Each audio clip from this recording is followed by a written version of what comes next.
बिस्मिल्लाहिर्रहमानिर्रहीम। अस्सलामुअलैकुम नाज़रीन, मैं पाकिस्तान से आपका होस्ट मोहम्मद वकार। जितने भी बहन भाई देख रहे चैनल पर नए तो इसको लाजमी सब्सक्राइब करें, वीडियो को शेयर करें और कमेंट्स भी करें, ये आपसे रिक्वेस्ट है। तो नाज़रीन, क्या कभी ऐसा भी होता है?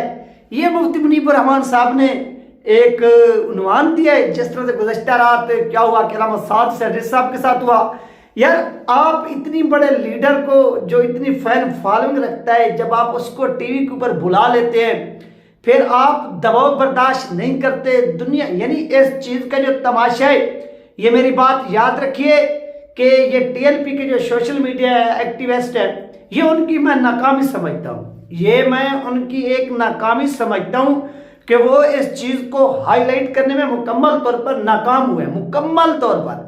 यार, आप ये देखो कि आपका लीडर, आपकी जमात का सरबराह क्या करता है कि वो मीडिया के ऊपर आता है और उसको ऑफ एयर कर दिया जाता है। यहाँ पर क्या होता है, सहाफ़ियों को जो टीवी शो में काम करते हैं, होस्टिंग करते हैं, इमरान रियाज साहब हो गए या और भी दीगर बहुत से लोग हैं जिनको आप भी जानते हैं, कि जब उनको ऑफ एयर किया जाता है इस तरह से, वो डायरेक्ट जाते ही नहीं है शो में। यानी वो जब दफ्तर अपने पहुंचते हैं तो उनको पहले जो है ना, उनकी जो मैनेजमेंट होती है वो आगाह कर देती कि सर, आपको प्रोग्राम करने की यहाँ पर इजाज़त नहीं है, लिहाजा आप नहीं कर सकते, आप रिजाइन देकर चले जाएं, हम यहाँ पर अभी जो है ना वो न्यूज़ बनाकर चला देते हैं। इमरान रियाज साहब के साथ ऐसे ही हुआ था, जब वो समा के ऊपर काम कर रहे थे और समा के बाद वो एक्सप्रेस के ऊपर जो है ना वो काम कर रहे थे, तो ये चीज़ हुई।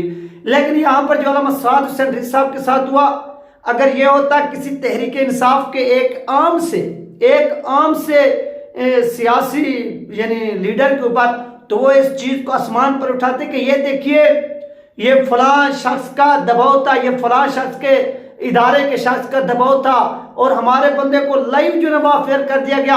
यानी इस चीज का एक ट्रेंड बनता, पूरी दुनिया को दिखाया जाता कि यार ये वो इंसानी हकूक, ये वो क्या कहते हैं कि यार जमहूरियत के अंदर जो बोलने का एक हक दिया जाता है, जो राइट, ह्यूमन राइट, इंसानी कुछ, ये तमाम चीज़ें, ये वो जो यहाँ पर जो बहुत बड़े कहते हैं कि पाकिस्तान के अंदर एक यानी यार एक आसान सा लफ्ज़ है, वो मेरे ज़बान पे नहीं चल रहा, कि बोलने की आज़ादी इज़हार राय का हक दिया जाता है, तो वो यहाँ पर तो किसी को भी नहीं दिया गया।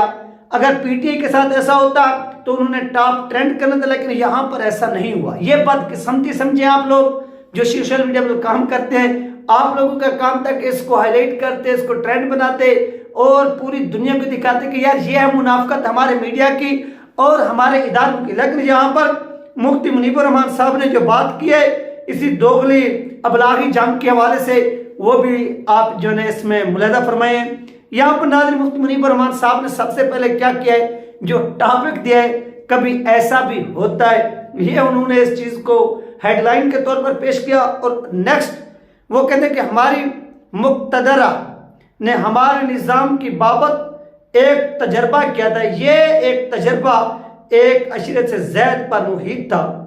इनका ख्याल था कि जो हम प्रोडक्ट लाएंगे वो हमेशा हमारे इशारे पर जो है वो चलेगी। ये इस बात को आप समझिए। मुफ्ती मुनीब रहमान साहब जो इशारा जिस जानिब कर रहे हैं, बहुत से लोग हैं उनको ये बात समझ नहीं आएगी। यहाँ पर मुफ्ती मुनीब रहमान साहब ने कहा कि हम जो प्रोडक्ट लाएंगे, जो मुक्तदरा लोग हैं वो कहते हैं कि जो हम प्रोडक्ट लाएंगे वो हमारे इशारे पर चलेगी। इससे मुफ्ती मुनीब रहमान साहब का जो इशारा है वो आप समझिए, मैं आपको सादा जबान में समझाऊं। ये मुफ्ती मुनीब रहमान साहब कह रहे हैं कि जो मुक्तदरा यानी एस्टैब्लिशमेंट चाहते हैं कि जिस भी बंदे को हम जहां पर भी बिठाए, चाहे वो पीएम की सीट हो, चाहे वो सीएम की सीट हो, चाहे वो वजारत दाखिला की सीट हो, चाहे वो किसी पार्टी का सरबराह हो, नून हो गई, पीपी हो गई, पीटी हो गई, टीएलपी हो गई, तमाम उनके सरबराह यानी जितने भी हैं जो एस्टैब्लिशमेंट के नीचे, चाहे वो सियासी पार्टी जो भी हैं, यानी एस्टैब्लिशमेंट खुद को ऊपर समझते हैं से, वो कहते हैं कि यहाँ पर जो भी बंदा सामने आए, जो हम इशारा करें वो उस इशारे के ऊपर, यानी वो प्रोडक्ट हमारे इशारे के ऊपर चले। तो मुफ्ती मुनीब रहमान साहब ने कहा कि लेकिन ऐसा ना हो सका, क्योंकि कभी ऐसा भी होता है मसनू प्रोडक्ट सानिए यानी प्रोड्यूसर मैनी फ्यूचर पर गालिब आता है, मैनी फ्यूचर पर गालिब आता है। सो ऐसा ही हुआ, लेकिन अब पछताए क्या होत जब चिड़ियां चुग गई खेत। यही हाल है 5th जनरेशन वार का। यानी यहां पर आप जो चाहते हैं, अब ये चीज आपके हाथ से निकल गई है।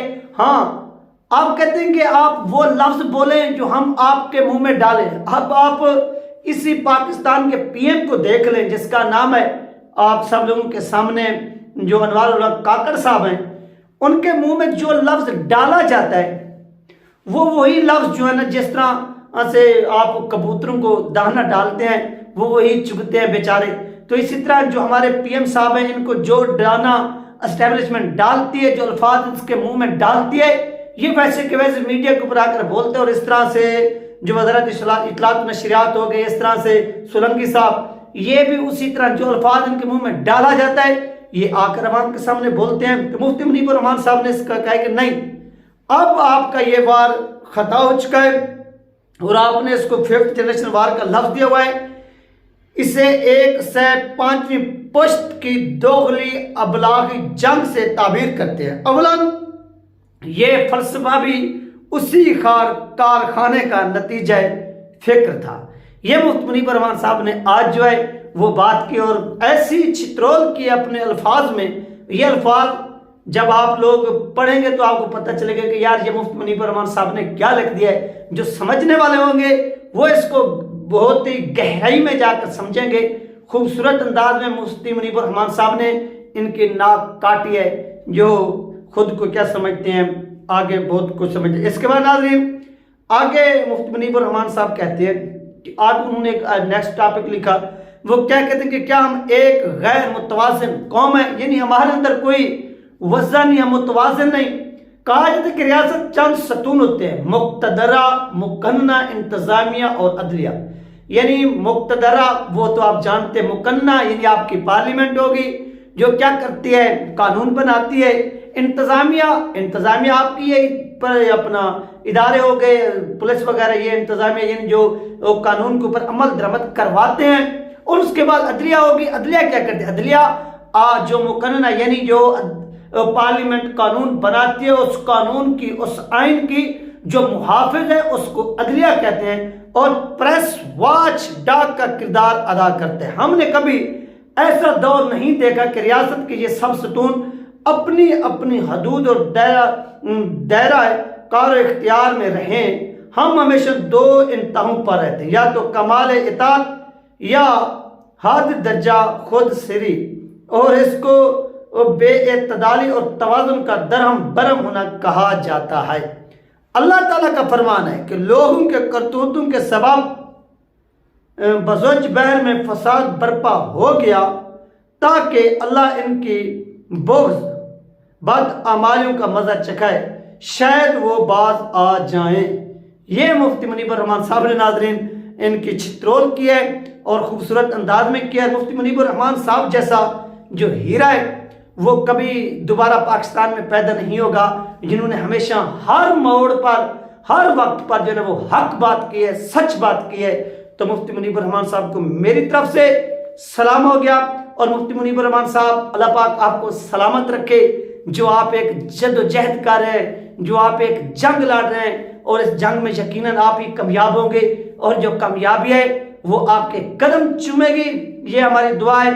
और क्योंकि आपने हमेशा हर मोड़ पर जो हक़ाइक़ पर मबनी चीज़ें होती हैं, जो बात होती है, वो आप आकर यहाँ पर क्या करते हैं, बयान करते हैं। ऐसी नहीं है कि कोई क्या कहे, कोई क्या कहे, लेकिन आप हमेशा हक बात कहते हैं। यहाँ पर मौलाना फजलुर रहमान भी मौजूद हैं, यहाँ पर और भी उलमा कराम मौजूद हैं जो छुपे हुए हैं, बोलते नहीं। यार बोलना चाहिए आप लोगों को, आप बोलें, लेकिन यहाँ पर कोई नहीं बोलता। जब नहीं बोलते तो उसका नतीजा जब आपकी आंखों के सामने आए तो यार इसके ऊपर मैं और क्या बोलूँ, मुझे समझ नहीं आता।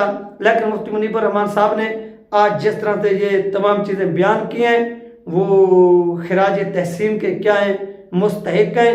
दुआ है कि अल्लाह पाक मुफ्ती मुनीबुर रहमान से उम्र दराज फरमाए। और जो अलामा साहब के साथ हुआ है, इस पर उन्होंने अपनी तरफ से जो था वो मौक़िफ़ पेश किया और करके दिखाया। ये थी नाजरीन अहम तरीन अपडेट जो आप लोगों के साथ शेयर की गया है। अपना ख्याल रखिएगा और मुझे दुआ में याद रखिएगा। मिलते हैं नेक्स्ट वीडियो में। अल्लाह हाफिज।